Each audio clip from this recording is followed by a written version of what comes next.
Americans are locked and loaded like never before. Gun ownership is exploding across the country as crime rages in Democrat-led cities. More than half of voters say they or someone in their household owns a gun.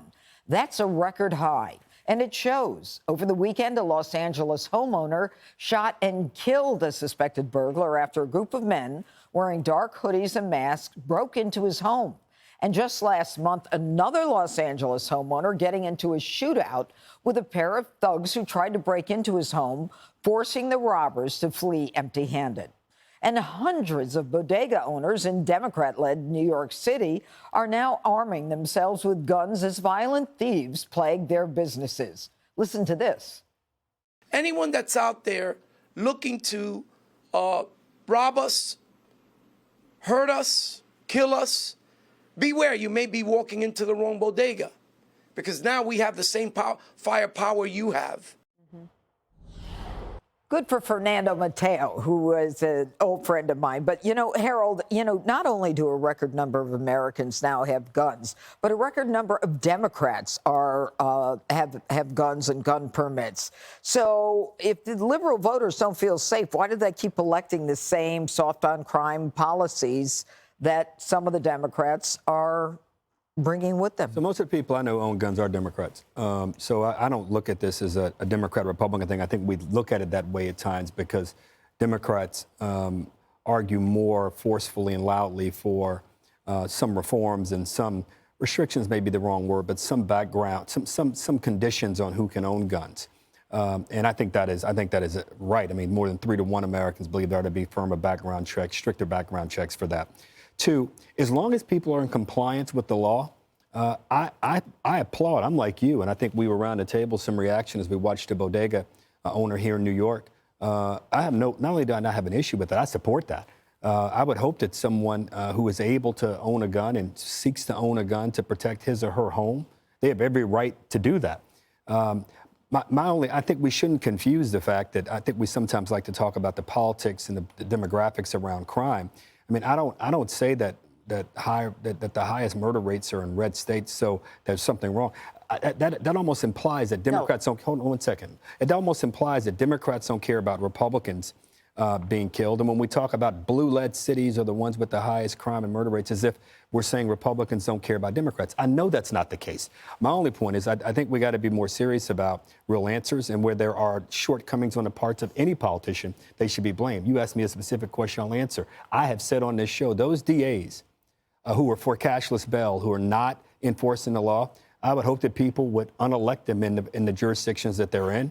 And I would hope that to the extent they can recall them, they would begin that process. But before they do that, anyone that's in compliance with gun ownership should be able to own a gun and protect his or her home or his or her business. Dana, it's not about the DAs. It's about the legislation that we have and the state legislators who have decided in every state that cashless bail is the answer. It's not about the DAs setting the bail or not setting it. But is it true that it's the Democrats and the Democrat-led cities where we've got these issues where crime is running rampant, not just because of the DAs, but because of the structure of the law in the jurisdiction? Well, one of the things, and I think we just talked about it last week, about the shoplifting laws that says that you could shoplift every day, $950 a day and under, then you don't get prosecuted. So, of course, that's what's going to happen. And the violence is increasing partly because defund the police, which was a liberal policy, worked very well. And there are police shortages all across America. There are problems of response times. And so people are saying, OK, well, then I have to be able to protect myself. The largest increase of people buying guns right now are actually Jewish people, because they are highly concerned. They're learning how to use weapons in order to protect themselves.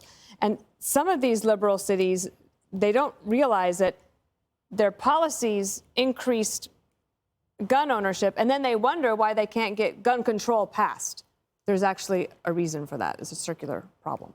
And, Jesse, the issue of gun control and Americans feeling, as Dana's talking about, 911 doesn't get there in time. There's not enough police to get there in time. So in Los Angeles, we've got 2 people who have used deadly physical force against intruders. One was taken into the police station in Los Angeles in handcuffs today. I don't know why. And another one had his pistol permit taken away, apparently because he yelled at the sheriff's department for showing up 3 days late.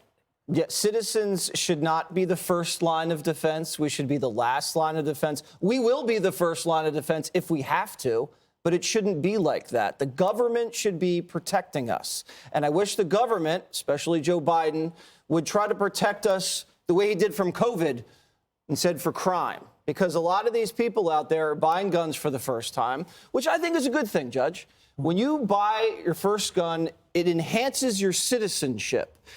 I can't really put it into words, but it makes you more responsible. It makes you more self-aware, more mature. And I know a lot of Democrats voted for Joe Biden. They're buying their first weapon. I know Republicans buying their first weapon. And this guy out here, he's in California. They have a high magazine limit over there. You can only have 10 rounds in the clip, Judge. Ninth Circuit Court of Appeals just upheld that ban. There were 3 to 4 armed men in his house, and he only has 10 rounds. He's lucky. Yep. And he was protecting his grandmother. He's now favorite grandson of all time. But this is the worst feeling at 5 o'clock in the morning, and there's armed intruders at your house with a toddler and your grandmother.